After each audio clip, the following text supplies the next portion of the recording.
सीमा अक्सर अपने अंदर उठने वाले सवालों को वहम मानकर टाल देती थी, लेकिन उस रात की घटना ने उसके मन को झकझोर दिया। रात का समय था। सीमा पानी लेने के लिए चुपचाप किचन में गई। उसने लाइट जलाना जरूरी नहीं समझा ताकि किसी को उसकी आहट न हो।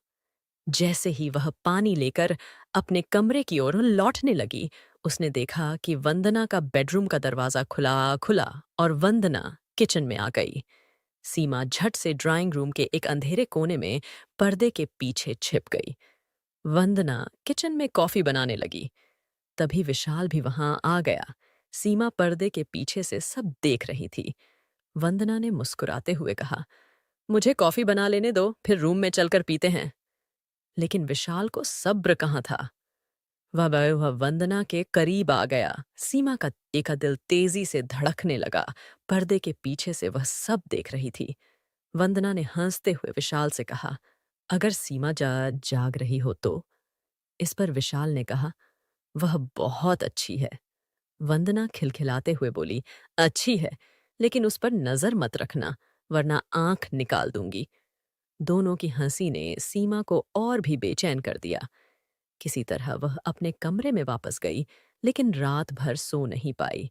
अगले दिन शनिवार था। विशाल घर पर ही था और अखबार पढ़ रहा था।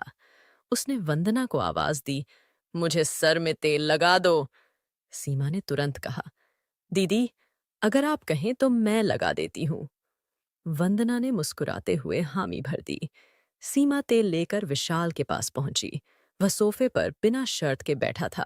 सीमा ने हिचकिचाते हुए कहा, सर, मैं आपको हेड मसाज दे देती हूँ।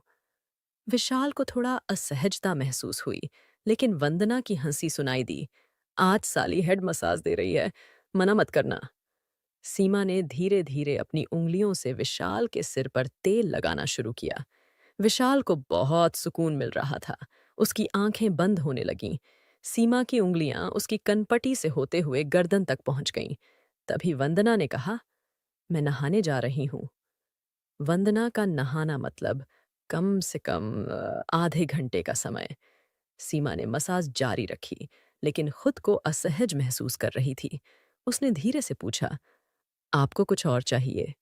विशाल ने आंखें खोलते हुए कहा, अगर कर सको तो थोड़ी देर और कर दो, बहुत अच्छा लग रहा है। सीमा ने मुस्कुराते हुए कहा, अब सिर और गर्दन तो हो चुका, अगर चाहें तो पीठ पर कर सकती हूँ, लेकिन इसके लिए आपको लेटना पड़ेगा। विशाल झट से नीचे लेट गया। सीमा ने उसकी पीठ पर तेल लगाकर मसाज करना शुरू किया। विशाल पूरी तरह आराम की स्थिति में था। कुछ देर बाद विशाल पलटा और सीमा की आंखों में देखने लगा। सीमा को उसकी नजरों में कुछ अलग महसूस हुआ। विशाल ने उसका हाथ थामकर कहा, तुम्हारी उंगलियों में तो जादू है, मुझे गलत मत समझना। सीमा ने खुद को असहज पाया। वह चाहती थी कि विशाल उसे अपनी ओर खींच ले, लेकिन अपने मन को काबू में रखते हुए मुस्कुराई और कहा, अब बस। सीमा वहां से अपने कमरे की ओर चली गई। विशाल भी अपने कमरे में चला गया। वंदना की हंसी हर सुबह घर को गूंजायमान कर देती थी। वह अपनी जिंदगी को पूरी तरह जीने में विश्वास करती थी और उसकी चंचलता उसके व्यक्तित्व का हिस्सा थी। लेकिन आज का ऐमाना दिन कुछ अलग था। विशाल के साथ वंदना का रिश्ता कुछ अनोखा था। एक ऐसा रिश्ता जो शब्दों से नहीं, भावनाओं से परिभाषित होता था। वंदना का अंदाज हमेशा से बेमिसाल था। उसकी मुस्कान में एक ऐसी बात थी जो किसी को भी मोहित कर दे। लेकिन आज उसकी बेचैनी चेहरे पर साफ झलक रही थी। वह कमरे में टहलते हुए कुछ सोच रही थी। विशाल उसे ध्यान से देख रहा था। क्या सोच रही हो? विशाल ने पूछा।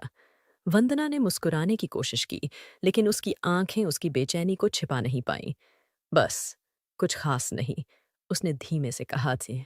विशाल ने उसका हाथ थामा। तुम्हारी मुस्कान ही तुम्हारी ताकत है, इसे ऐसे ही बनाए रखो। वंदना ने उसकी ओर देखा और हल्की सी मुस्कान दी, लेकिन अंदर ही अंदर कुंभसियानम इसनम से डर उसके दिल में कुछ तूफान सा चल रहा था। सीमा, जो घर की जिम्मेदार वंदना संभालती थी, सब कुछ बखूबी समझ रही थी। उसकी नजरें अक्सर उन दोनों पर पड़तीं और वह महसूस करती कि उनकी दुनिया एक दूसरे में ही सिमट चुकी है। लेकिन सीमा का अपना दिल भी बेचैन होने लगा था। वंदना और विशाल के बीच का रिश्ता जितना मजबूत था, उतना ही रहस्यमय भी। एक सुबह जब वंदना और विशाल अपने कमरे में थे, सीमा ने चुपचाप दरवाजे पर दस्तक दी।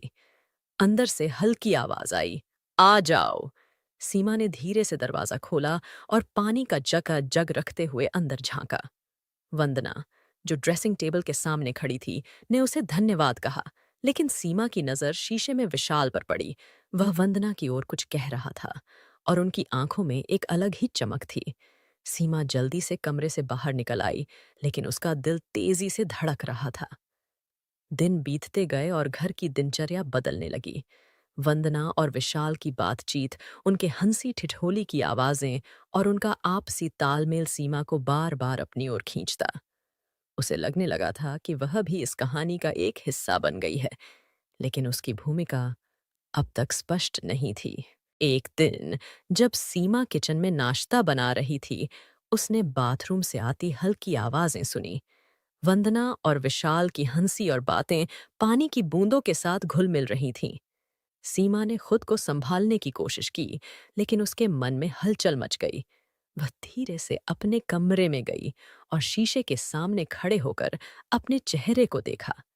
क्या उसकी आंखें किसी नए सपने की ओर इशारा कर रही थीं, या यह सिर्फ एक ख्याल भर था? अब सीमा का मन भी बेचैन रहने लगा था। विशाल का उस पर ध्यान देना, उसकी मुस्कान पर ठहर जाना और वंदना का सब कुछ अनदेखा करना उसे एक अजीब स्थिति में डाल रहा था। घर में चल रही हर हलचल ने सीमा को एक ऐसे मोड़ पर ला खड़ा किया था, जहां वह खुद से सवाल करने लगी थी। आगे की कहानी में सीमा की यह बेचैनी किस ओर ले जाएगी, यह देखना दिलचस्प होगा।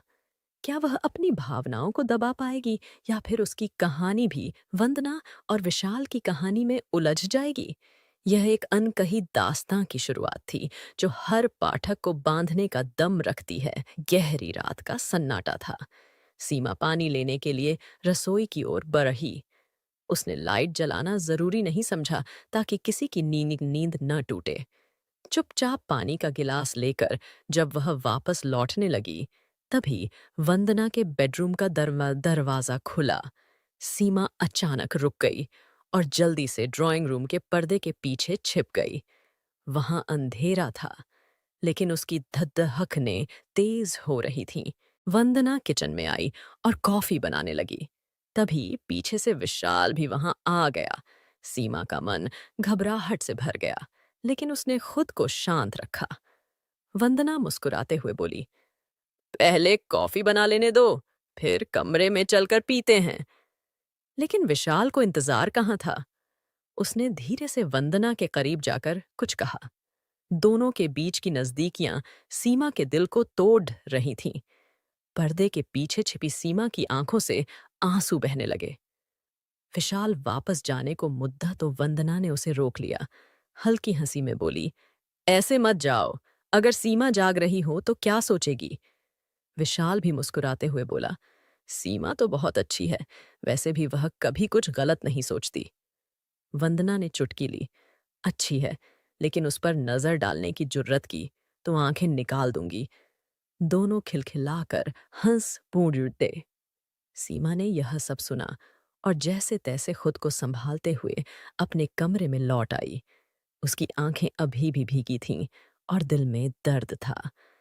रात की तन्हाई में उसे अपने पति की बहुत याद आई। उसे यह एहसास हुआ कि उसकी दुनिया में अकेलेपन का अंधेरा भर गया है। अगले दिन वह अपनी भावनाओं को छुपाकर सामान्य दिखने की कोशिश कर रही थी। शनिवार था और विशाल छुट्टी पर था। वह सोफे पर अखबार पीच रहा था। तभी उसने वंदना को आवाज दी, सुनो, मेरे सर में तेल लगा दो। सीमा ने वंदना की ओर देखा और धीरे से कहा, दीदी, अगर आप चाहें तो मैं तेल लगा दूं। वंदना ने मुस्कुराते हुए हामी भर दी। सीमा तेल लेकर विशाल के पास पहुंची। वह शोर के बिना बैठा था। सीमा ने उसके कंधों पर तौलिया डाला और अपनी कोमल उंगलियों से उसके सिर की मालिश शुरू की। विशाल के चेहरे पर सुकून झलकने लगा। तभी वंदना ने अंदर से आवाज दी, मैं नहाने जा रही हूँ। सीमा समझ गई कि वंदना को देर लगेगी। उसने धीरे धीरे अपनी उंगलियों को विशाल के सिर से उसकी कनपटियों और गर्दन तक ले जाना शुरू किया। उसके हर स्पर्श से विशाल को राहत महसूस हो रही थी।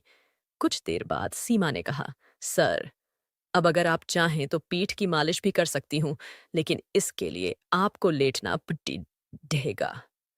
विशाल बिना देर किए जमीन पर लेट गया। सीमा ने उसकी पीठ पर तेल लगाकर मालिश शुरू की। उसकी उंगलियों का जादू जैसे विशाल को कहीं और ले गया। सीमा के मन में उथल-पुथल मच गई थी। उसे लगा कि यह सब रोक देना चाहिए, लेकिन विशाल की आंखों में उसे कुछ और नजर आ रहा था। अचानक विशाल पलटा और सीमा की आंखों में गहराई से देखने लगा। उसने सीमा का हाथ पकड़ दिया और कहा, मुझे गलत मत समझना, लेकिन तुम्हारे हाथों में तो जादू है। सीमा ने खुद को असहाय महसूस किया। उसकी आंखों में नमी थी, लेकिन होठों पर हल्की मुस्कान।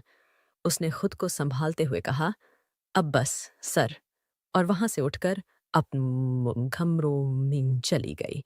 विशाल भी चुपचाप अपने कमरे में लौट गया। दोस्तों, यह कहानी आपको कैसी लगी? अगर यह कहानी आपके दिल को छू गई हो तो हमें कमेंट में ज़रूर बताएं। और हाँ, हमारे चैनल को सब्सक्राइब करना ना भूलें। हम आपके लिए ऐसी ही दिलचस्प कहानियां लाते रहेंगे। धन्यवाद।